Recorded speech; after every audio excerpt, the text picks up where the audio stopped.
Ano ba naman may nasahang nagpunta kami sa church niyan. Pinunta kami ni Pastor Reggie. Pagdating namin, tignan mo naman pag-trip kaagad. Pwede nilutuan kami ni Pastora ng tinola. Ganun sila kasarap mag-accommodate. Yung mga naman, sinundo pa kami ng halos 15 minutes yung nangyari ng papa namin. Tapos, papakainin pa kami pagdating. So, ayun nga, pag-trip kami dyan. Bali natapos ng service, ayan si Pastor Reggie. Salamat sa kanya, shout out. Yung senpai natin na ulit pa din ako. Bakit sa Lawrence? Bali pa sa kami nito. Naglalaro na itong mga varsity. Varsity ko to. Pero hindi, joke lang, magagaling talaga yan. Lalo na si Paperanyan at si Aris. May mga laro din talaga yan. So ayun nga, hindi ko na napakita pero inumpisa namin yun sa isang tahimik na panalangin na pinangunahan ni Pastor. Bali yun nga, sinimulan agad dyan yan. Paring Aris na isang magandang layup. Dito na naglabas yung laro ng mga tropa natin. You know?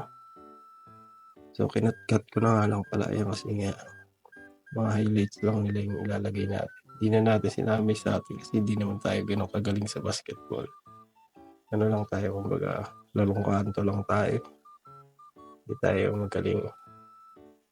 Bali, matagal din nga namin hinintay itong fellowship na ganito, basketball fellowship. So, yun nga, nakapag-arkila ng court si Pastor. Medyo malayo siya, binyahe din namin siya ng halos 40 minutes. Pero sulit naman pagdating dyan, tignan mo naman ang ganda ng court nila. Actually, first time ko makapaglaro sa ganyang court.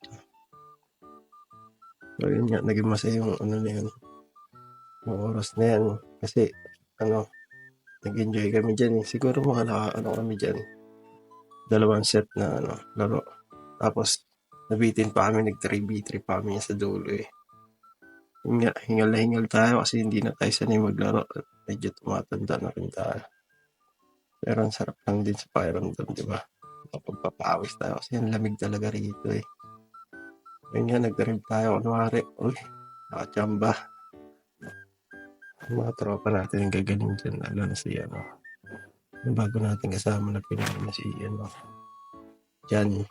Maubas yung laro, hindi mo paghalatan sa itsura niya pero ang bangis pala sa basketball.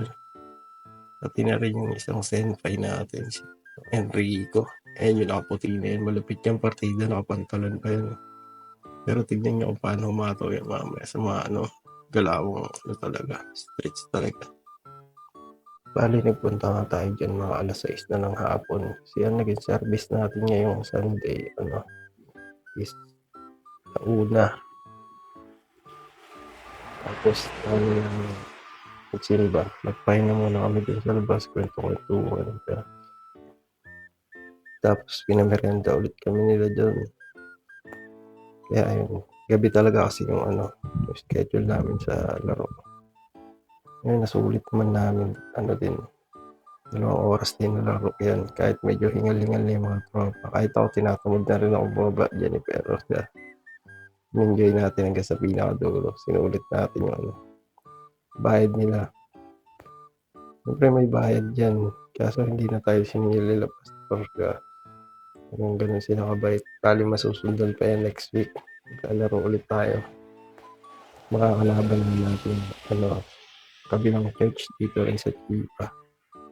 Set nga daw yun ni Pastor. Sana nga matuloy para makapag-enjoy ulit tayo dito sa Yasmin natin sa susunod. Bali nga pala, meron kami kasama mga lingon din dyan. Dalawa yata sila, 3. Bali 3 pala sila. Pati yung bata na naka-blue na yun. Ang gagaling din maglaro. Sana nga bata pa. Ganun tayo kaliliks pa. Kasi hindi, mga 30 na tayo kaya medyo mahina na tayo sa lundagan tsaka takbo matatagal. Pero si Lawrence, ito talaga malupit.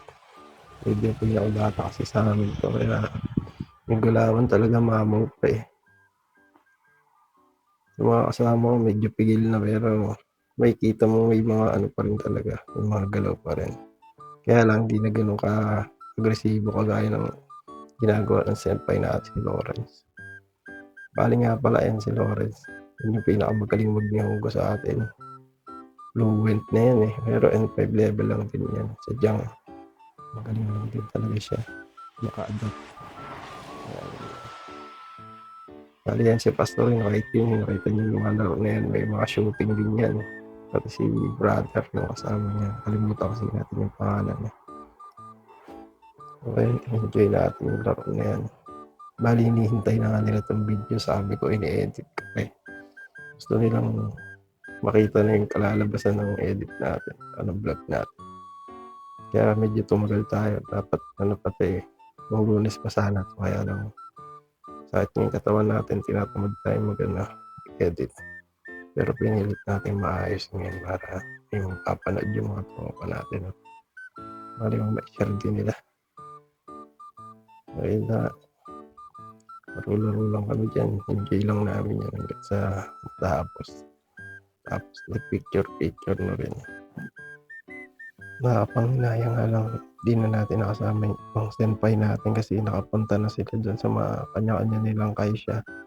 Kaya shoutout na lang natin sila, si Kuya Marvin, si Jomel, si JB, pati si Satcho natin yung taga Benguet. Sayang di natin sila nakalaro, pero palagay ko magagaling din yun. Sana soon, pagka karoon ng oras, makalaro natin, makasama natin sila dito sa game na to. Bali yan dyan rin pala si Christian, yung pambanagbaga natin sa ilalim yun, number 17 niya. Malapit din yan sa rebound. Kung titignan nyo, mukhang saan labanan, kaya ayan, regular tumumba pa yung kasama natin kasi dyan, pero hindi naman yan, saan laro na yan. Lang, enjoy lang talaga yan. Sadyang lang, ginagalingan lang din talaga nila para sulit yung bayad nila Pastor, kaya makita yung mga galawan talagang malalapit na matagal na rin nga itago. Yun nga, halos puro shooter sila dyan, ganun si paring Aris. Magaling talaga yung mga Manila niya lalo na si tropa natin sa Peranya. Grabe yung mga galawan niya dyan, makikita nyo lang, ang bilis pang tumakbo, alam hindi tumatanda. Medyo may edad sa atin ng konti yun, bali kuya na natin yun. Pero ayun yung tawag siya kuya, baka daw tumanda siya, kaya yun, tropa na lang tayo dyan. Tapos parang Enrique yung makakatawa dyan. Tignan naman yung mga galawan yun, talaga naman partida nakapantalon pa, paano pa yung pag nag-short yan, baka naman hindi tayo umupra dyan. So ayun nga, umupo dyan si Pastor, napagod ka rin yata. Hindi naman siya bumabad ng laro kasi bawal nga rin daw siya mapagod kasi may sakit siya. Pero salamat sa iyo, Pastor. Maraming salamat na rin sa buong Grace Fellowship, Chiba. Iset nila yung laro na yan, nag-enjoy yung mga tropa natin. Ano yung mga gusto nyo gawin. Naalala ko yun, nakahawak kami ng bola pupunta pa lang kami dyan. Binagbahan pa sila ng bola dumaan pa kami sa bahay ni ate yung worship leader. Ayun nga, excited na tayong basketball yan. Kahit malamig, lumabas tayo sa kotse para matesting yung bola. Yun, sulit naman, ang ganda ng bola nila, original din kasi.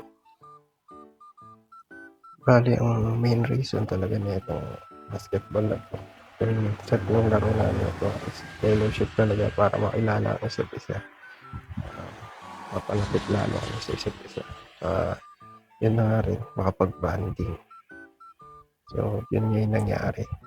Hindi masaya yung gabi na yan. Kahit medyo late na tayo nakauwi, at least ulit.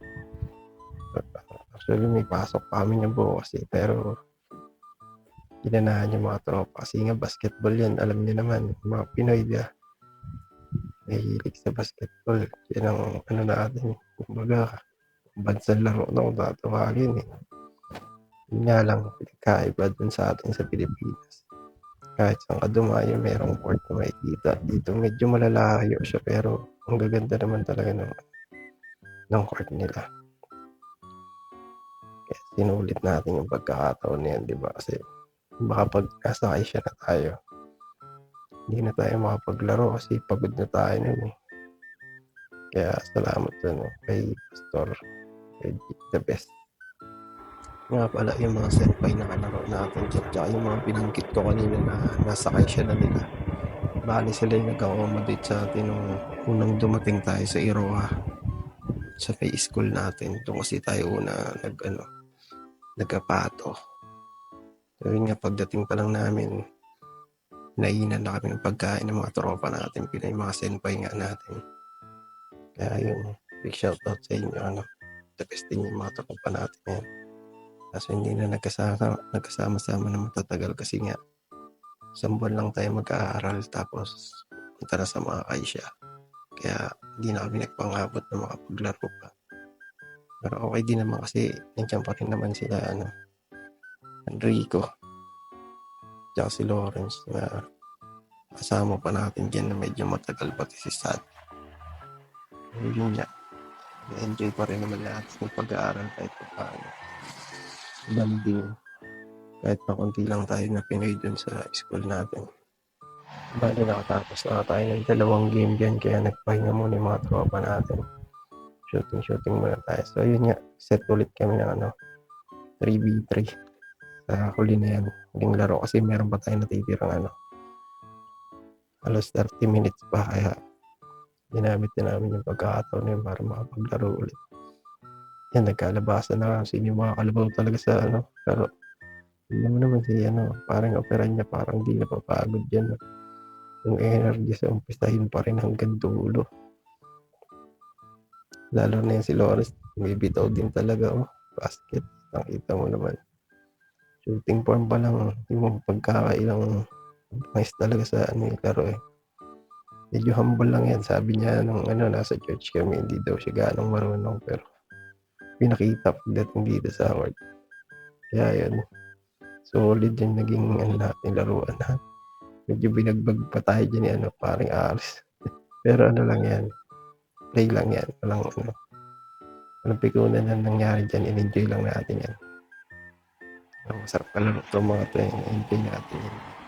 So ayun nga, kung kayo ay nasa Chiba, kung nandito kayo sa lugar na to, baka gusto nyo sumama sa amin, approach nyo na lang yung Grace Fellowship dito sa Chiba. Ayan si Pastor Reggie nang bahala sa inyo. So yun nga guys, hanggang dito na lang. Bali, ito yung agency natin at school natin. Mga legit yan sa Pasig. Diyan din si Sir Roan, si Sir AJ at si Sensei. Bata na hanggang sa susunod ulit.